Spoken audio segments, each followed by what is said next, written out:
given what you know about the dynamics in the legislature, what realistically do you expect of those proposals? What realistically do you think might occur this session? I think they'll either limit or eliminate outside income. Okay. I think they'll close the loopholes. I think that,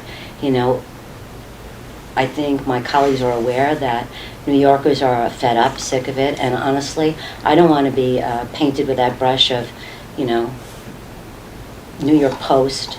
We're all a bunch of dirty bums, it's just a terrible thing to say about, and especially if you work hard and you don't act badly. So. Do you think, though, that the inaction over the last, even as long as you've been in Albany, added to that the good lawmakers who are doing the job and haven't done anything wrong have been tainted, and maybe now finally, because you're feeling as though everybody's been tainted with a broad brush, that if you don't do anything, that's just going to continue? I sat on the side of Dennis Gavrajak. I never went to dinner with him. I never knew anything about his shenanigans. And somebody said, you sat by him for 5 years. And I said, well, I never had dinner with him. I didn't know what he was doing. The only thing, he said one kind of a crazy comment, but I completely ignored it, and I thought he was just being a nut. People do things like that. And I think it's the inaction with, like, Shelley Silver. Yeah, he had too much power. He did. And they should limit the time that somebody should be speaker. I mean, he had a tremendous amount of power.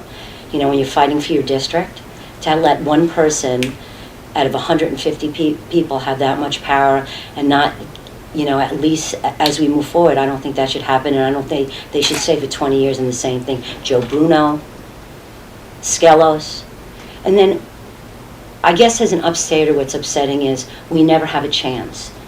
No matter how I perform or how good I am, whether I'm number one in the New York State Assembly, like this year, passing legislation, 2 houses, collaborating with people on the other side of the aisle, I'll never get there because I could never get the votes. When the speaker left, it was figured out between Queens and the Bronx. We had no chance.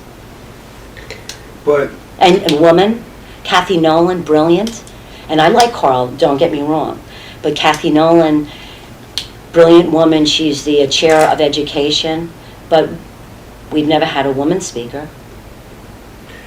But isn't But I'd like to break the glass ceiling. isn't the way Albany works? You'd vote for Shelley, members would vote for Shelley, what Shelley wants, and Shelley would dole out money to Sullivan, to Orange, to what projects you would want. I mean, and is that going to change? With Dennis, with Carl there. I mean, it's still going to be 3 men in the room, right? I hope not. I hope this year they let the minority leaders in, and I think they should be in because they represent a whole group of people, and I think they should let the minority leaders in. I think that's important. But that whole system of, we'll get you X for Sullivan if you vote for, That's not true. No one ever said that to me, Steve. Mm-hmm. I mean, no one ever said that to me. Mm-hmm. Do I put a list in every year? Do I make a request to the speaker? Absolutely. Mm-hmm. Do I fight to get as much money? But did I ever vote for me and I'll give you? No, it wasn't like that. It wasn't like that. I mean, I didn't go out to dinner and they weren't my buds, Mm-hmm. I write a letter, they're trackable, and I ask for money for Sullivan County Community College, Orange County Community College, for my firemen that fought the fire on the ridge, things that are very important.